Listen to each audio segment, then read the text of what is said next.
আমরা প্রতিদিনই প্লাস্টিকের বোতলে পানি খাই, ঘরে, বাইরে, অফিসে, এমনকি জিমেও। কিন্তু কখনো কি ভেবেছেন এই প্লাস্টিক বোতলগুলো কি আমাদের শরীরের জন্য নিরাপদ, নাকি চুপি চুপি আমাদের শরীরকে ক্ষতি করছে? আজকে আমরা জানবো প্লাস্টিকের বোতলে পানি খাওয়া আসলেই কতটা ক্ষতিকর, এর ভিতরে কি কি কেমিক্যাল থাকে এবং কিভাবে আমরা নিরাপদ থাকতে পারি। শেষ পর্যন্ত দেখলে আপনার দৃষ্টিভঙ্গি পাল্টে যাবে, এটা নিশ্চিত। প্লাস্টিকের বোতল তৈরি হয় পেট বা পলিএথিলিন টেরাফ্লাইট থেকে। এটি দেখতে নিরাপদ মনে হলেও গরমে বা সূর্যের আলোতে থাকলে ক্ষতিকর কেমিক্যাল বের হয়। সবচেয়ে আলোচিত দুটি কেমিক্যাল বিপিএ এবং মাইক্রোপল। বিপিএ কেন বিপজ্জনক?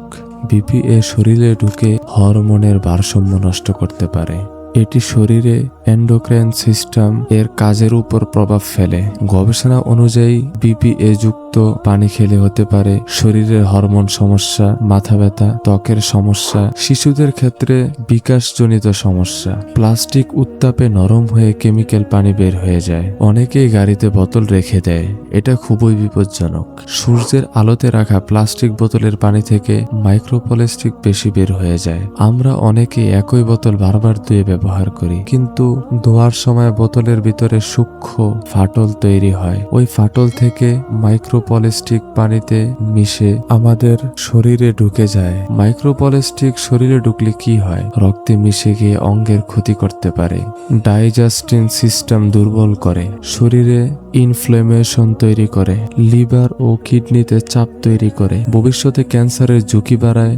তাহলে এর সমাধান কি? গ্লাস বা স্টিলের বোতলে পানি রাখুন। প্লাস্টিক বোতল কখনো সূর্যের নিচে রাখবেন না। বোতল বারবার ব্যবহার করবেন না কেন?